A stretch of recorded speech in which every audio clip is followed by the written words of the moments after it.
Gautam neuro care brain stroke migraine fits brain and spine surgeries కి best neuro surgeon. బర్రెలెక్క తెలుగు రాష్ట్రాల్లో ఈ పేరు ఓ సెన్సేషన్. తెలంగాణ అసెంబ్లీ ఎన్నికల బరిలో నిలిచే బర్రెలెక్క అలియాస్ కర్నె శిరీష సంచలనం సృష్టించారు.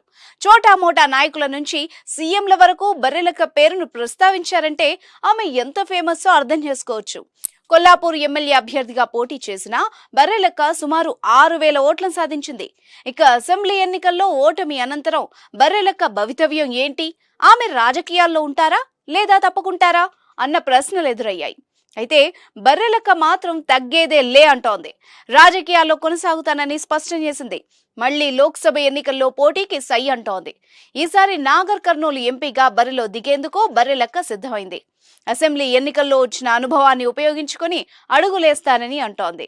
నాగర్ కర్నూలు ఎంపీగా పోటీ చేస్తానని ప్రకటించిన కొద్ది సమయానికే ఆమె ప్రొఫెసర్ కోదండరాంని కూడా కలిసింది. కోదండరాంతో సమావేశమైన బర్రెలెక్క టీఎస్పీఎస్సీ ద్వారా వేసిన నోటిఫికేషన్ ఆధారంగా వెంటనే పరీక్షలు నిర్వహించాలని, ఉద్యోగ నోటిఫికేషన్ల కోసం ప్రిపేర్ అయ్యే నిరుపేద నిరుద్యోగుల కోసం ఆయా ప్రాంతాల్లో ఉచితంగా కోచింగ్ సెంటర్లను ఏర్పాటు చేయాలని విజ్ఞప్తి చేసింది. ఎంపీగా పోటీ చేస్తానన్న ప్రకటన తర్వాత కోదండరాం వంటి పెద్దలతో బర్రెలెక్క భేటీ కావడం చర్చనీయాంశమైంది. ఈ భేటీ రాజకీయాల కోసమా లేదా కేవలం నిరుద్యోగుల సమస్యల కోసమా అన్నది మాత్రం సస్పెన్స్ గా మారింది.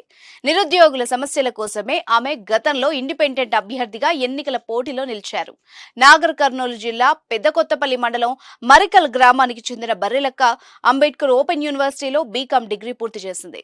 ఆ తర్వాత ప్రభుత్వ ఉద్యోగాల కోసం సిద్ధమైంది. అయితే పేపర్ల లీకులు, కోర్టు కేసులు, పరీక్షలు వాయిదా పడ్డంతో నిరాశ చెంది ఓ వీడియో చేసింది.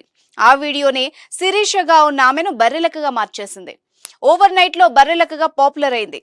సోషల్ మీడియాలో విపరీతమైన ఫాలోయింగ్ వచ్చింది. ప్రభుత్వానికి వ్యతిరేకంగా ఆ వీడియో చేయడంతో ఆమె కేసుల్ని కూడా ఎదుర్కోవాల్సి వచ్చింది. ఈ పరిణామాల మధ్యనే కొల్లాపూర్ నియోజకవర్గం నుంచి స్వతంత్ర అభ్యర్థిగా నామినేషన్ వేసి బరిలో నిలిచింది. ఈ ఎన్నికల్లో ఆమెకు ఊహించని మద్దతు లభించింది. తెలుగు రాష్ట్రాలతో పాటు దేశంలో బర్రెలెక్క పేరు మారుమోగిపోయింది. ఆమెకు నిరుద్యోగులు, యువతే కాకుండా రాజకీయ నాయకులు, మేధావులు, న్యాయ నిపుణులు మద్దతు పలికారు. చాలా మంది పెద్ద వ్యక్తులు ఆమెకు అండగా నిలిచారు. ఆమె ధైర్యాన్ని మెచ్చుకున్నారు.